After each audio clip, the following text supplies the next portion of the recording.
আসসালামু আলাইকুম। বাঙালি রান্নাঘর চ্যানেলে সকলকে স্বাগত জানাই। আজ আমি বানাবো পাঙাশ মাছের একটু ভিন্ন স্বাদের রেসিপি। পাঙাশ মাছ কেটে ধুয়ে পরিষ্কার করে নিয়েছি। এবার আমি লবণ দিয়ে দিয়েছি আর দিয়ে দিচ্ছি লেবুর রস। এবার আমি দিয়ে দেব হাফ চামচ আদা রসুন বাটা আর দিয়ে দিচ্ছি হাফ চামচ হলুদ গুঁড়ো আর দিয়ে দিচ্ছি হাফ চামচ লঙ্কা গুঁড়ো দিয়ে আমি মাছটাকে ভালোভাবে মেখে নেব। ওপর থেকে দিয়ে দিচ্ছি সরিষার তেল। মাছটাকে আমি ভালোভাবে মেখে নিয়ে 5 থেকে 6 মিনিট রেস্টে রাখবো, তারপরে ভাজবো। এভাবে করে যদি মাছ রান্না করা যায় মাছের টেস্টটা কিন্তু অনেক ভালো হয়। অনেকে এই মাছ খেতে পছন্দ করেন না, এইভাবে একবার বানিয়ে দেখুন, খেতে কিন্তু দারুণ হবে। আর অন্যভাবে বানাতে মন চাইবে না। এবার আমি একটা পেস্ট বানিয়ে নেব, কিছু মশলা বানাবো। প্রথমে আমি দিয়ে দিচ্ছি হাফ চামচ জিরে, তারপরে দিয়ে দিচ্ছি সরিষা হাফ চামচ,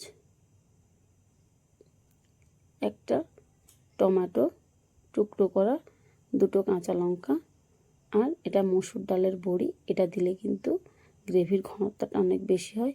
একটা এলাচ আর 2টো কাঠ দিচ্ছি ছোট ছোট। এবার আমি কড়াইতে তেল গরম করে মাছটাকে ভালোভাবে ভেজে নেব।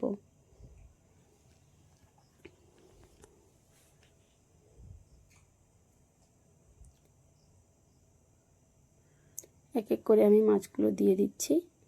এখানে আমি সব মাছ একসঙ্গেই দিয়ে দেব। এবার আমি উল্টে পাল্টে ভেজে নেব।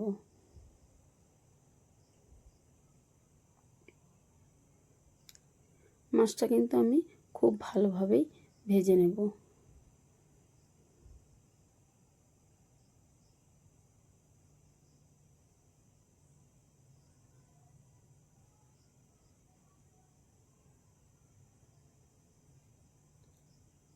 আমার এই রান্নাগুলো যদি আপনাদের ভালো লেগে থাকে, আমার পাশে থাকার অনুরোধ রইল। মাছগুলো উল্টে পাল্টে ভেজে নেওয়ার পর আমি এক এক করে এবার তুলে নেব।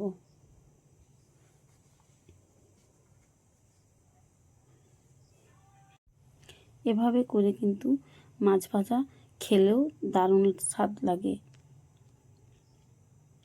পুরো মাছগুলো আমি এবার তুলে নিয়েছি। এবার আমি আর তেল দেব না, ওই তেলের মধ্যে দিয়ে দিচ্ছি জিরে। ফোড়নে জিরে দিয়ে দিচ্ছি।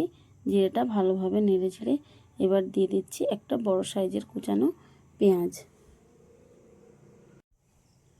পেঁয়াজ দিয়ে আমি পেঁয়াজটা ভালোভাবে ভেজে নেব। পেঁয়াজটা আমার কালারটা চেঞ্জ হয়ে গেলে আমি এর উপর থেকেই দিয়ে দেব হাফ চামচ আদা রসুন বাটা। দিয়ে দিচ্ছি আমি হাফ চামচ আদা রসুন বাটা। আদা রসুন বাটাটা দিয়ে আমি ভালোভাবে নেড়ে চেড়ে নেব। যতক্ষণ না পর্যন্ত কাঁচা গন্ধ যায় ততক্ষণ নেড়ে নেব। এবার আমি মশলাটা দিয়ে দেব, পেস্ট করে রাখা।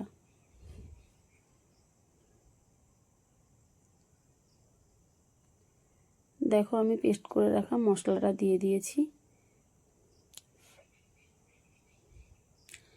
এই মশলাটা তেলের মধ্যে আমি ভালোভাবে কষাবো। 5 থেকে 6 মিনিট কষিয়ে নেওয়ার পর এবার আমি দিয়ে দেব হাফ চামচ হলুদ গুঁড়ো, হাফ চামচ লঙ্কা গুঁড়ো আর পরিমাণ মতো লবণ দিয়ে আবারও আমি কষাতে থাকবো।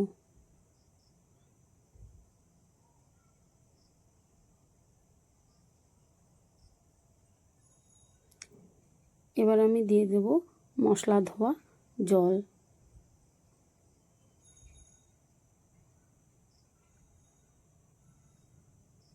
দিয়ে আমি 5 মিনিট ভালোভাবে কষাতে থাকবো যতক্ষণ না পর্যন্ত তেল ছেড়ে আসে।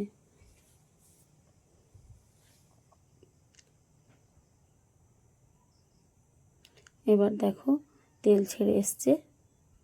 এবার আমি জল দিয়ে দিচ্ছি পরিমাণ মতো। এবার আমি ভালোভাবে নেড়ে চেড়ে নিয়েছি, ঝোলটা ফুটে উঠেছে। এবার আমি মাছগুলো দিয়ে দেব।